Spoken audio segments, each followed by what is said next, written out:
todos reunidos no mesmo lugar.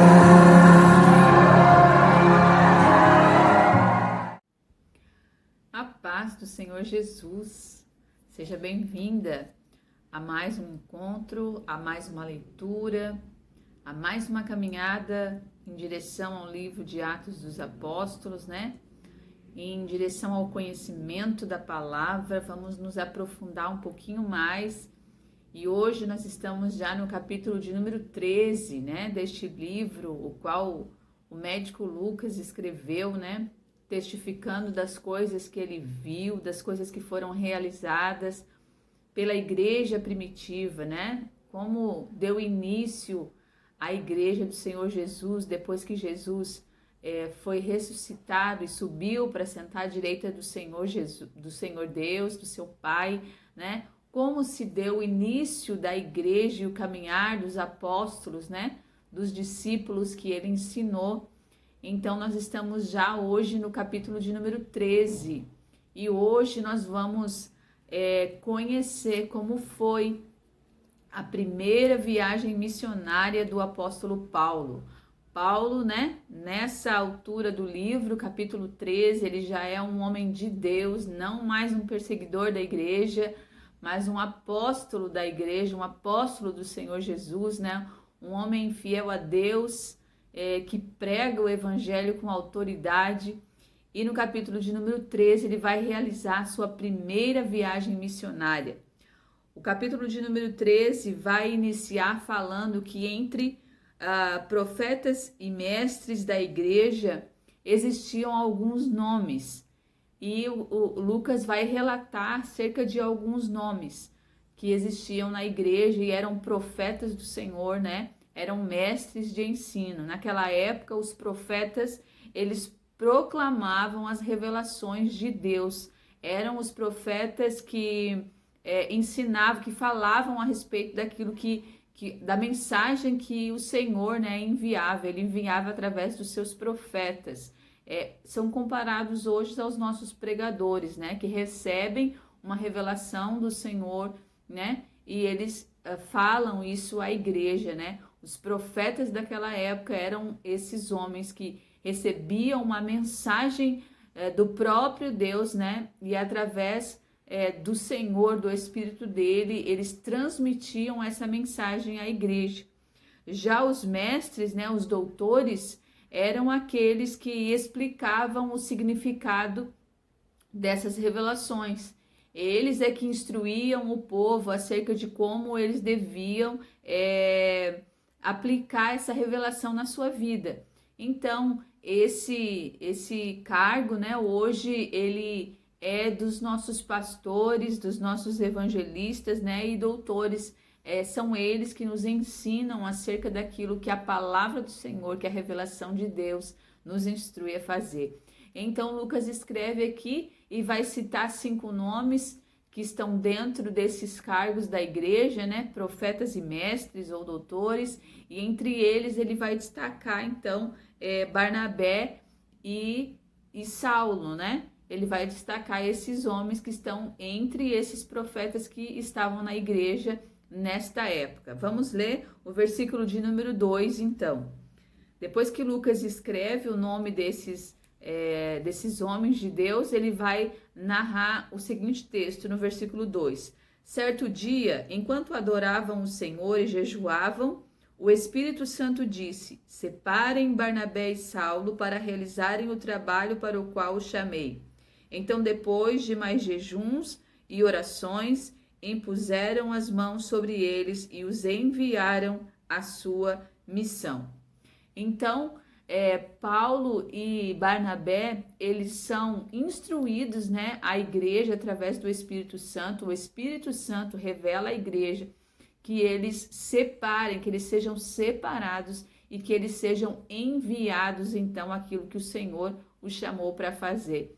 Então, Lucas continua escrevendo que depois que o Espírito Santo revelou isso à igreja, né, essa tarefa à igreja de separar eles, depois que continuaram, que fizeram mais jejuns, fizeram mais orações. Então, depois de um tempo, então, impuseram as mãos, e mais uma vez a gente vai ver, né, esse relato dessa importância de impor a mão sobre a pessoa que vai receber, né, esse ministério do Senhor, né? Então diz que impuseram as mãos sobre eles, sobre Barnabé e sobre Paulo, abençoando, ministrando sobre eles o chamado de Deus. Essa imposição de mão era para confirmar, né, para confirmar o ministério, né, o chamado deles, para que eles, a igreja reconhecesse o ministério do Senhor sobre a vida deles. Então, por isso, eles sempre impunham as mãos sobre os homens, né, de Deus que eram chamados, separados para o ministério. Isso aconteceu com os diáconos, quando eles foram escolhidos, os 7 homens para serem diáconos, e agora acontece mais uma vez com Barnabé, né, e Paulo, antes de serem enviados como missionários, né, nessa primeira viagem missionária. Então, Lucas vai descrever que eles, enviados pelo Espírito Santo, desceram ao porto de Seleucia e navegaram dali para Chipre. Então, eles vão percorrer agora, fazer um longo percurso de navio, né? E vão percorrer algumas cidades para ministrar a palavra do Senhor.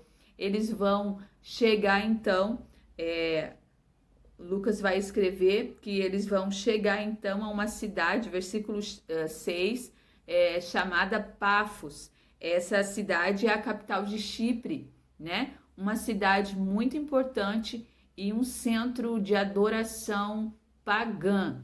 Essa cidade, ela tem como destaque a adoração a Vênus, a deusa do amor.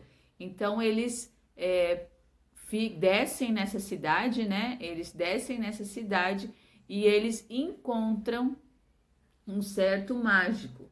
Lucas escreve que eles vão descer nessa cidade e eles vão encontrar um certo mágico, né? Um adivinho, um mágico, que ele é um mágico de versículo número 8, mas Elimas, o feiticeiro, que o significado do seu nome, ele é um mágico, se opôs ao governador. Ele é o feiticeiro do governador Sérgio Paulo. Ele é o governador de Sérgio Paulo. Naquela época, as lideranças, né, eles tinham um feiticeiro seu particular, porque aquele povo era um povo que acreditava muito eles acreditavam muito nessas adivinhações, né? E eles eram um povo muito supersticioso, né? Então, por conta das superstições que tinham, né? Eles tinham um feiticeiro, um mágico particular. E este homem, ele é o mágico particular do governador Sérgio. E quando esse governador se encontra, né? Vê Paulo e Barnabé, ele tem o desejo de conhecer a palavra que eles ministram. Mas esse feiticeiro, ele vai se opor, né? Para que o governador não se achegue, né, e impedir, na tentativa de impedir que o governador se achegue a Paulo e creia naquilo que eles estão pregando, né? Ele vai tentar impedir. Mas acerca disso, né, acerca dessa tentativa dele, Paulo, cheio do Espírito Santo, versículo de número 9, vai olhar para ele, né? Vai olhar para esse feiticeiro com muita autoridade e vai dizer: filho do diabo, cheio de coisas e espécies de engano e maldade e inimigo de tudo que é certo. Quando deixará de distorcer os caminhos retos do Senhor? Então, Paulo vai repreender a atitude dele, né? Porque ele não quer que o governador conheça a palavra de Deus.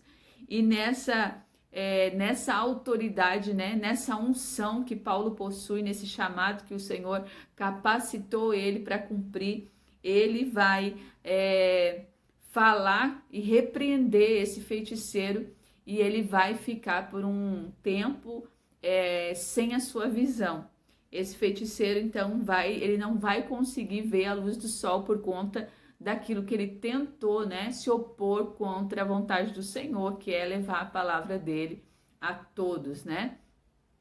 E a Bíblia vai dizer que mesmo com essa tentativa, né, o Senhor ele é responsável por aquilo que nos chamou para fazer. Então, mesmo na tentativa desse feiticeiro de não deixar o seu Senhor conhecer a palavra, né, com medo de que ele cresce, mas Sérgio, o governador, vai ouvir, né? Ele vai ouvir e vai ver o que aconteceu e essa tentativa, né? Isso que aconteceu com o seu feiticeiro particular, com isso mesmo ele vai crer. Com isso mesmo a fé vai chegar no coração dele e ele vai crer na palavra que Paulo prega, né? Ele vai crer na autoridade que usa Paulo, ele vai ficar admirado com o ensino, vai ficar admirado com a autoridade que esse homem tem, e a Bíblia diz que ele vai crer, né? E então, eles partem dessa cidade. Paulo, ele vai deixar, né? Barnabé e Paulo vão deixar essa cidade, João Marcos está com eles também, e eles vão partir, então, até Perge. Na cidade de Perge, João Marcos deixa eles, a Bíblia não fala o que aconteceu, se houve algum desentendimento, né? Ou se ele não conseguiu acompanhar, porque a Bíblia vai contar, relatar sobre as perseguições e as afrontas que eles passam nessas cidades. A gente não sabe o que aconteceu acerca de João Marcos, porque ele decidiu voltar. O que a gente sabe é que ele volta para Jerusalém. Nessa parte dessa viagem missionária, João Marcos ele volta a Jerusalém e deixa então Barnabé e Paulo. Ele foi como auxiliar, foi auxiliando, né? Foi aprendendo, foi ajudando Barnabé e Paulo nessa viagem missionária. Mas na cidade de Perge ele para ali e dali ele volta para Jerusalém. Então Paulo e Barnabé eles continuam a sua viagem. A Bíblia vai dizer que eles continuam a sua viagem, não param não. Eles vão continuar e agora eles vão chegar em Antioquia, numa cidade, e vão começar a falar acerca da palavra do Senhor. E a Bíblia vai dizer que eles chegam ao interior, né? Versículo de número 14, até Antioquia.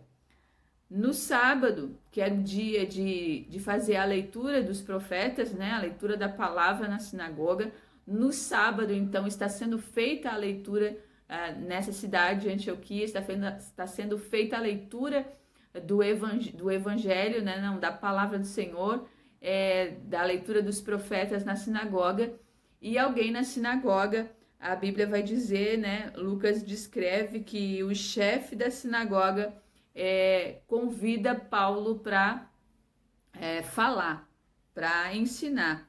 Convida Paulo, depois da leitura, depois que o livro foi lido, o livro dos profetas, a lei, né, que eles liam todos os sábados, o chefe da sinagoga falaram o seguinte, versículo de número 15: Irmãos, se vocês têm uma palavra de encorajamento para o povo, podem falar.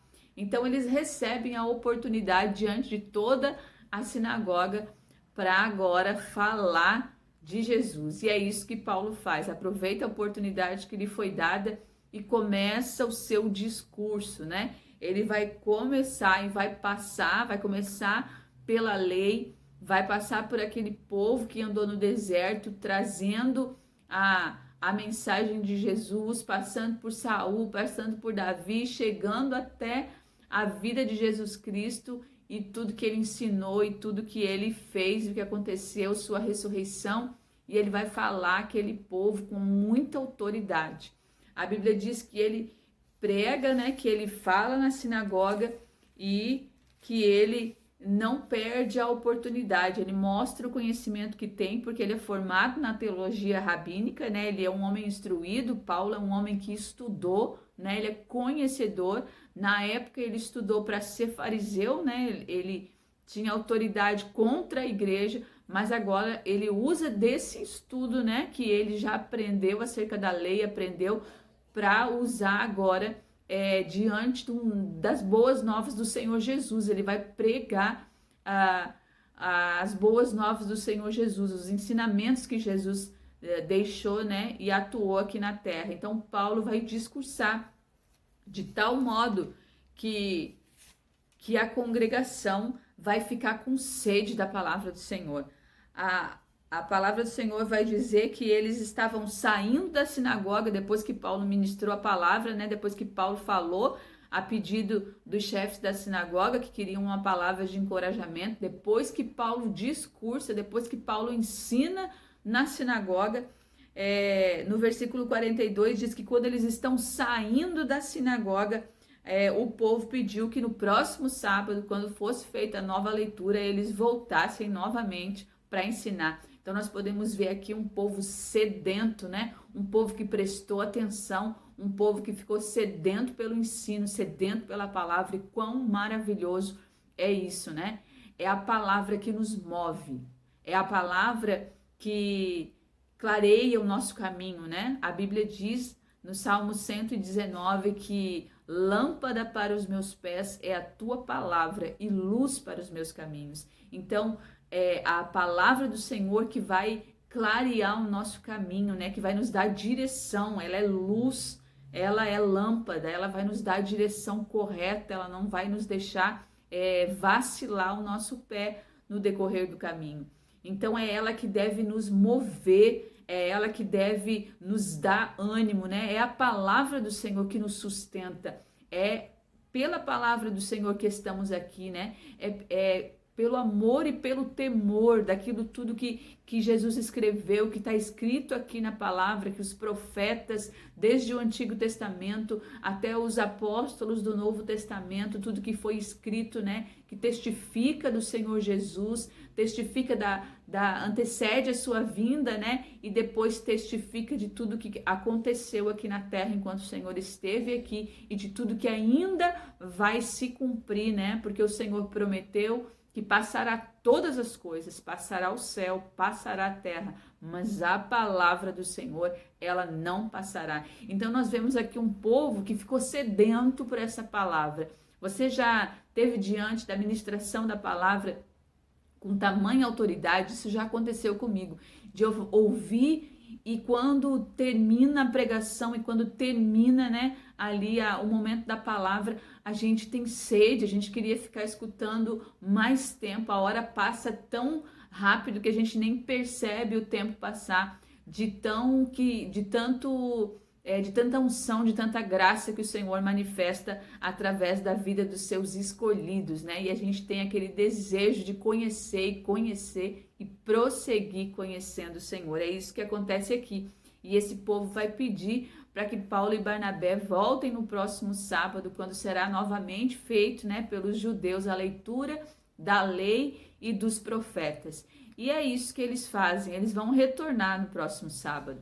A Bíblia diz que eles retornam, né, no sábado seguinte, agora quase toda a cidade está reunida na congregação. Olha como essa igreja tinha o desejo de conhecer, o desejo de aprender. Olha como esse povo tinha o desejo, né, de aprender. O versículo 44 diz que quase toda a cidade compareceu para ouvir a palavra do Senhor.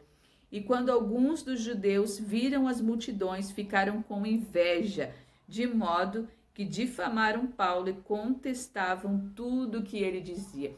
Então, mais uma vez, nós vamos ver as autoridades, né, os poderosos, lutando contra a igreja de Deus. Nós vamos ver mais uma vez os líderes manifestando, né, o temor, o medo de perder poder, de perder a sua posição.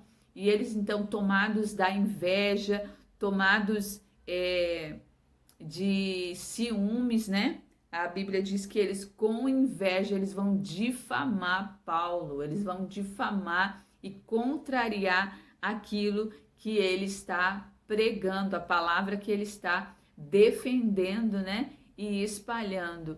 Então, a Bíblia vai dizer que essa inveja vai mover eles a fazer com que algumas mulheres que são mulheres influentes, né, na cidade, e algumas autoridades daquela época, eles vão mover para que esse povo se reúna, né, se junte, forme um grupo e esse grupo acaba expulsando Paulo e Barnabé da cidade. Eles acabam expulsando eles. Versículo 50 diz que os judeus, instigando as mulheres religiosas influentes, então as mulheres influentes daquele lugar, né, envolvidas são religiosas, são mulheres que têm influência na cidade, e as autoridades também, eles vão incentivar a multidão para que eles se voltem contra Paulo e contra a sua pregação, e o versículo 50 vai dizer que eles expulsam ele dali. Eles vão expulsar. Então, olha o que a inveja faz, o que a soberba faz, né? O que o desejo de poder, o desejo de autoridade, a falta de humildade, né, faz com a pessoa. Esse desejo de não ter ninguém que pudesse colocar à prova o lugar deles, né, ou tomar a autoridade, o lugar que eles estavam, o poder que eles obtinham na cidade. Eles vão então expulsar Paulo daquele lugar, movidos de inveja por aquilo que ele está fazendo, pela autoridade de Deus sobre a vida dele. Então eles vão, a Bíblia diz que eles, porém, vão sacudir os pés, né? Vão sacudir o pó, a poeira dos pés dele, em sinal de reprovação, e eles foram à cidade de Icônio. E essa atitude de sacudir os pés era um costume dos judeus, né? Era um costume que os judeus tinham, porque eles, quando eles deixavam uma cidade gentia, né, eles sacudiam os pés, eles sacudiam a poeira dos pés deles, em forma de declarar que aquele lugar era impuro para eles, né? Era um lugar, e é isso que Paulo e Barnabé fazem. Como a palavra do Senhor é reprovada por aquele povo, né? É reprovada por alguns ali, para declarar, né, a impureza, né, a rejeição pela palavra que eles estão tendo nessa situação. Então eles batem os pés para tirar o pó e partem em direção a Icônio, a cidade de Icônio. Então essa rejeição, esse ciúme, esse movimento, né, contra Paulo e Barnabé não vai fazer com que eles parem, não vai deixar o coração deles cheio de medo, não vai fazer com que eles questionem o Senhor. Eles sabem que isso tudo faz parte do propósito do Senhor Jesus, que o Senhor está com eles, conhecem aquele que chamou eles para esse propósito, e movidos por este amor, movidos por esse chamado, é o chamado que nos move. Quando o Senhor nos chama, nada nos para, porque o chamado nos move. O chamado, o amor, né, arde no nosso coração a ponto de nenhuma crítica, nenhuma calúnia, nenhuma rejeição, ela nos faz parar. Ela consegue, ela tem autoridade de fazer com que a gente fique estacionado e esqueça a palavra liberada pelo Senhor nas nossas vidas. Então é isso que acontece com Paulo, e que isso aconteça com nós nos dias de hoje.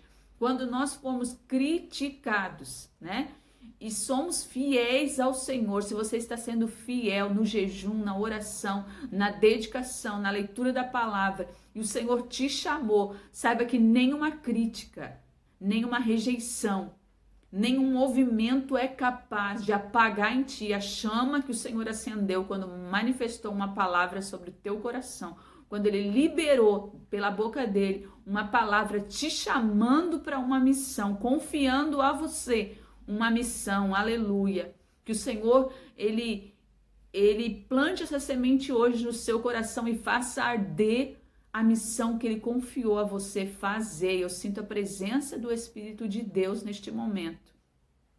Que você sinta arder no seu coração e que nada venha fazer você recuar da missão que o Senhor confiou sobre a sua vida, em nome de Jesus. E esses homens, então, cheios de Deus, eles partem. A palavra do Senhor, este capítulo vai encerrar dizendo que cheios de alegria e cheios do Espírito Santo, né? Cheios de alegria, movidos por aquele que chamou eles, que faz arder no coração deles o amor e a chama pelo ministério que os foi confiado. Eles vão cheios de alegria e cheios do Espírito Santo em direção a Icônio, porque eles sabem que lá esta missão continua. Eles sabem que lá esta palavra continua a ser ministrada, que a autoridade continua a ser manifesta e que os milagres continuam sendo revelados através da vida deles.